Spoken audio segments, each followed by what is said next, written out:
नुंसीजरब मरुपसिंगबु तराम नोक्चरी सना लुपा लन थुम मनी मुक्ता कया वात पादना पैदुना थंबदुबुरा पुंसीगी नुंगाइबा मतोलोंबा कौगदोरिबसे ngasi pujaragliba wari sigi mami Michel Anido chahi 15 muk suraba Robin Linton do ngasi di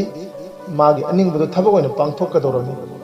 magi lejaba phirol sing pochai sing khawda thanna hapsille aduga yet thangba lengbanduda yalduna punsigi ahan bam sungaroi boina thongado kanasu undana lonsilamne adudagidi lambi tamna lakle aduga gari ngai famdu yongna चटपगी लंबीदा मान assume खलम अहा सोहर Yong चटबा यादे हिथांगफम अमा यौदबा यादे मफम मदुदा फंग थबक अमा सुगनी अदुगा अहांगना cell तानगनी नुपा थोंगना नुंगाइने हिंगनी मालेमगी शहर खुदिंग पृथ्वीगी मफम खुदिंग चत्तुना inning तौना नुंगाइने हिंगनी अदुगा महांगना अमुकसु मुरुम मुरुम सोले अहा तसेंगना चोकथरे तसेंगना तल्ले असुक वाबा इमुंग तसेंगना मागी मपादु लेखिद्रब मतुंगदा महांगना युमदुगी अहल सकना ममा लुखराबी मागी मनाव नुपा मागी मचल नुपी अदुसु फाइबो अनि अदुबु नुंतीगी स्कूल चननबगी चाक थोंदुना पिजा पिथक तौबा स्कूल की मफी मरो लोइसिनदीबा स्कूल हलकलगना अमुक मखोइबु सेनबा अदुगा लाइक लाइसु तक्पीबा इरु माइथजबा पिजा पिथक अदुगी सुमथकता इमुंग अदुगी चाखुम मै मुत्तनबा चाननबा थकननबा अमदी इंखोल सुबु नोंबदा ममागी mateंग तौबदा महागी पुंसीदो तसेंगना फाजन पुंसिल्लबा माइकई मरीदा सरंगना कोइसिल्लबा सरंगी सा अमगा पांकक ओइरे हाइना महान खंजरम असुक्की मतिक ममल लेतना लौरम महागना खंजरुबा मचु ममेलतना थल्लबा फजरबा पुंसी अमदो मदुगी ताइवोनबदा यामना अवाबा पुंसी अमनी हाइना हंगोइ तुकचना खलम मरम मसननी महांगना अदुक साथीबा चही मतांग अदुदा चानदबा वारेप अदु लौदना युमदु थादोक्तना मिचेल ओइना चख्रिबदु हौजिति महांग गाड़ी गाइफम अदु यौरे गाड़ी अमत्ता सुलेरमदे अतोपा लाकपा गाड़ी सिंगसु माबु तोंगी खुदोंग चाबदो पिरमदे लाइबक फबदगी पिक्तक तौबा मसा नानबा कार अमा सही नियाय चलबा नुपा अमन थौदुना Labni car अदुना महाक खुतोमगी खुदोंग चाबदो पिरमनी ngahak thore wari watai sanare matamduda Robin Linton na nupa adugi ngangthok saktorpa amadi mahaki mong motong sing aduda nupa ado American oin khalam adubu nupa aduna mahaki sohor gi nungairaba wari aduga mahaki masak matau phije chakse aduda amuk yengluragadi mahak ase Canadian ni haina khalam loina na nupa adugi nungairaba punsi gi wari duda mahak sumatlam इथा थाजदना mile 10 मुक थौलबगी तुंदा नुपा अदुना हंगलम नुपा मचा नहांगना तसेंगना चटपा पामनि बसि कदाइदनो अइना नहाकु कदाइ फाव थिलमु हाइबनो वहंगा सितारबदा robin Linton दु ममाइदु ngaksang ngaksilakलमी करिगुंबदा महांगना yum थादोक्तुना लापगी असेंबा वारी अदु लिरुरगदी नुपा असिना महाकु अमुक पुलिस पीदुना युमद थिंजन बिगद्रा नत्रगना माना ख्वाइदगी हैनद्रबा युमगी मियोइसिंग अदुदा महाकु अमुक सिनगद्रा हाइबसिना महाक पखलमी मरम अदुना महाकना यामना तपना खुमलकलमी अहाक हिथांगफम अमदे हेक्ता थंबिरम महाकी वाहय असिदा गाड़ी अदुबु थौदुना लाक्लिबा नुपासे तसेंगना ngakलमी अदुगा मंगोंदा मुन्ना यंगलमी महाकी सेलि चारिबा फिजोल अमदी महाकी पोखाई खदमकई यालिबा साउरबा खावदुदा करिगुंबा खंगलमी नुपा मचा से युम थादोक्तना चेनबा सोइदना मकी ओइगनी रोबिन लिंटन दा सही मियाई चलबा नुपासिना मुन्ना यंगलमी अदुगा खलमी महाक्सी तसेंगनमक युम थादोक्पा सोइदरे अदुदगिदी अमुक मखाताना सही मियाई चलबा नुपा अदुना हाइगलमी एहाकी मी तोम कवि एहाक से मतम अमदा आइगी इमुंग मनुंगु यामना हिनदबदगी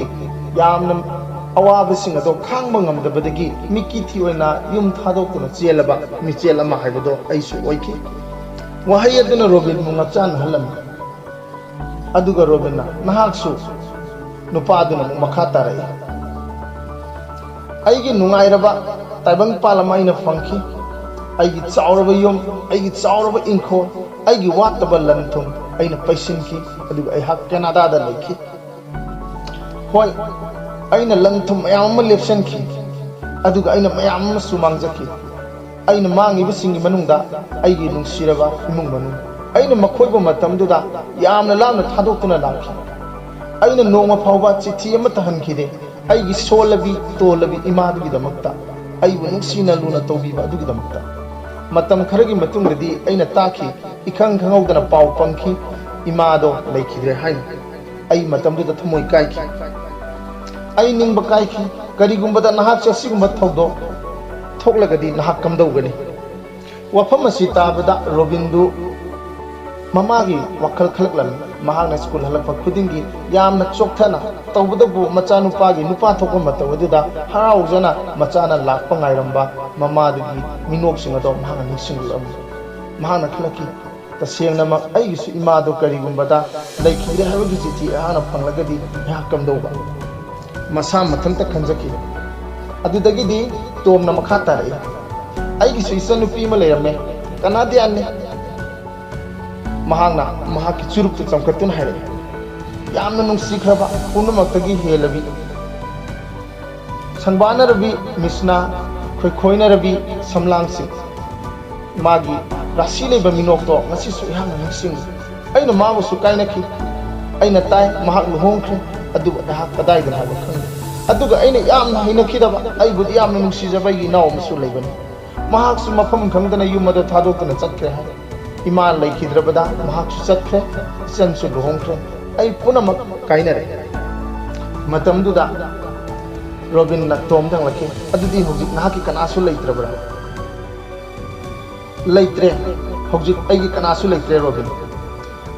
ꯑꯩꯒꯤꯅꯤ ꯍꯥꯏꯕꯗ ꯇꯥꯏꯕꯪ ꯄꯥꯟꯕꯗ ꯀꯅꯥꯁꯨ ꯂꯩꯇ꯭ꯔꯦ ꯑꯩꯒꯤ ꯅꯨꯡꯁꯤꯖꯔꯕꯤ ꯅꯨꯄꯤ ꯁꯤꯈ꯭ꯔꯦ ꯑꯩꯍꯥꯛ ꯏꯆꯥꯁꯨ ꯂꯩꯍꯧꯗ꯭ꯔꯦ ꯍꯣꯏ ꯑꯩꯒꯤ ꯂꯟ ꯊꯨꯝ ꯃꯌꯥꯝ ꯑꯃꯁꯨ ꯂꯩ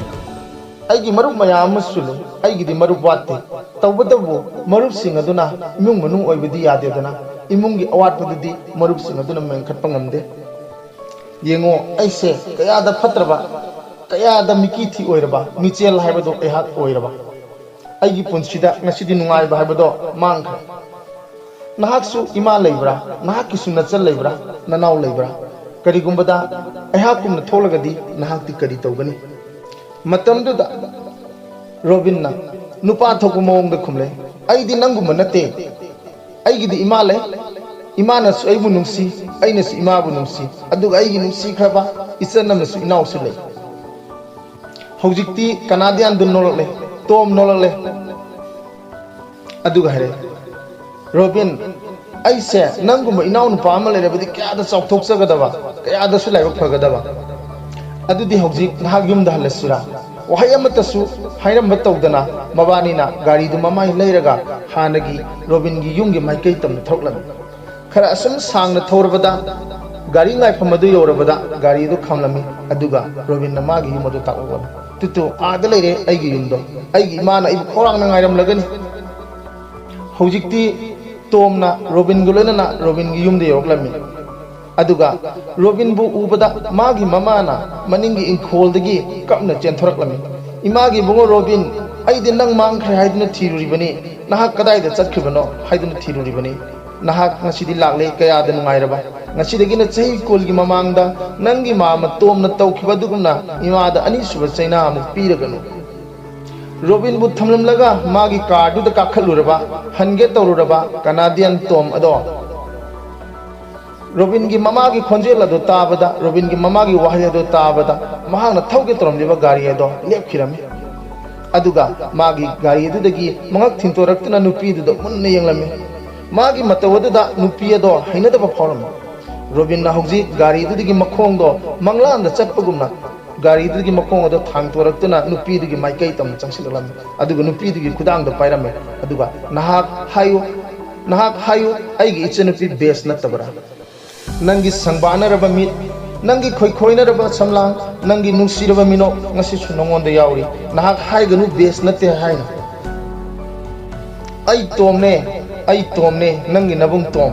ꯑꯩꯅ ꯅꯪꯕꯨꯁꯨ ꯊꯤꯔꯛꯄ ꯀꯨꯏꯔꯕꯅꯤ ꯑꯩ ꯏꯃꯥꯁꯨ ꯎꯈꯤꯗ꯭ꯔꯦ ꯏꯅꯥꯎꯁꯨ ꯎꯈꯤꯗ꯭रे ꯑꯗꯨꯕꯨ ꯉꯁꯤꯗꯤ ꯑꯩꯍꯥꯛꯅ ꯅꯍꯥꯛꯄꯨ ꯊꯦꯡꯅꯔꯦ ꯑꯩꯁꯦ ꯀꯌꯥꯗ ꯂꯥꯏꯕꯛ ꯐꯔꯕ ꯃꯕꯨꯡ ꯃꯆꯟ ꯑꯅꯤꯒꯤ ꯎꯅꯕ ꯃꯤꯀꯨꯞꯇꯨꯗ ꯀꯌꯥꯗ ꯅꯨꯡꯁꯤꯔꯕ ꯃꯤꯀꯨꯞ ꯑꯃ ꯑꯣꯏꯔꯤꯕ ꯕꯦꯁꯅ ꯃꯕꯨꯡꯗ ꯀꯣꯟꯗꯨꯅ ꯀꯞꯂꯝꯃꯤ ꯌꯦꯡꯉꯣ ꯍꯧꯖꯤꯛꯇꯤ ꯑꯩꯍꯥꯛ ꯍꯜꯂꯛꯂꯕꯅꯤ ꯑꯗꯨꯒ ꯅꯍꯥꯛꯀꯤ ꯅꯆꯥꯅꯨꯄꯥ ꯔꯣꯕꯤꯟꯁꯨ ꯃꯤꯆꯦꯟ ꯅꯠꯇꯦ ꯃꯍꯥꯛꯇꯤ ꯌꯥꯝꯅ ꯊꯧꯅꯥ ꯐꯕ ꯅꯨꯄꯥꯅꯤ ꯑꯩꯒꯨꯝꯕ ꯅꯠꯇꯦ महांना नंबु निंगसिंगी मनावबु निंगसिंगी मचनबु निंगसिंगी महांना अखोइबु ngasiदी पुन्ना उनहले ngasiदी क्यादा नुंगाइरबा असुम तौदना ममई थंगदा मनाव नुपा मचन नुपी अनिदु चेंथोरक्तना रोबिंदा चेना कोलमे इमान नंग मांगखै हाइदुना कपलमलबनी दादा वाई सिंग से हाइदुना मचन सिंग मनाव सिंग अदो चेना कोनसिनरमी अदुगा रोबिना येंगो अइना नखोइगिदमा यामना चावबा अंगक पक्तुगल अमा पुदुना लाक्लबने ngasiदी अखोइगी माम तोमसु लाक्ले अखोइना अखोइगी कना लेते खनबदो माममसु लेरे अखोइसि ngasiदी क्यादा लाइबक फरबा अइ मिचेन नते अइ अमोहनसु चेलोय अदुगुम्बा नुपा थोक्तबा मिकी थिबा मिचेन माहबदो अइना कैदोंदो ओइगे खनगिद्री अइ तुंगदसु ओइरो मतव असुम तौदना मतम कयागी ममांगी काइनरुरबा मचिन मौपा अमदी मिको खरगी ममांगदा अरानबा माइकैदा चटननबा होनरुरबा रोबिन ज्ञान तारक्तुना नुंगाइबा अपुनबा इमुंग अमा ओइना हिमिनखि नुंसिरबा मरुपसिंग मसिनी लन थुमना अखोइदा पीबा ngamdaba नुंगाइबा इमुंग मनुंगना पीबा ngami पुमनमक्तगी हेनबदी नुंसिनबा पुन्ना लेमिनबा हाइवेसना ख्वाइदगी ममन हेली अखोई मसेनगी नुंसिनबा इमुंग मनुंगी मरु ओइबा अमन अमगी मथौ ताबा अमन अमगी तेंबांगनबा पुनमक्से सना लुपा लंथुम मनी मुक्तान मो सिनबा ngamde अदुगा अखोइना नुंगाइबगी खलदा थांगतुना येंबदसु कैदौ नुंदा सना लुपा मनी मुक्ताना अमगा अमगा नुंसिनबगी थमोइगोइबा मरीगी नुंसिनबा अमदी इमुंगी नुंगाइबा खल्लासिदगी कैदौ नुंदा लुमना चलोय अदुना वारी असिदगी अखोइना अखोइ मसेलगी नुंसिनबा इमुंगी मरु ओइबदो खमिनबगी पांदमदा पुमनमक्तगी ख्वाइदगी मरु ओइबदी इमुंग मनुंग नुंसी चानना लेमिनबा हाइबसिना ख्वाइदगी हेले हाइबसे खमिनरसि मथंगदा वारी ममुकुदन लाक्सगे करीगुंबदा वारी सिंगसिना नुंगाइबा फाउबिरगदी वारी सिंगसिबो शेयर तौबियो सब्सक्राइब तौबियो अमदी लाइक तौबियो।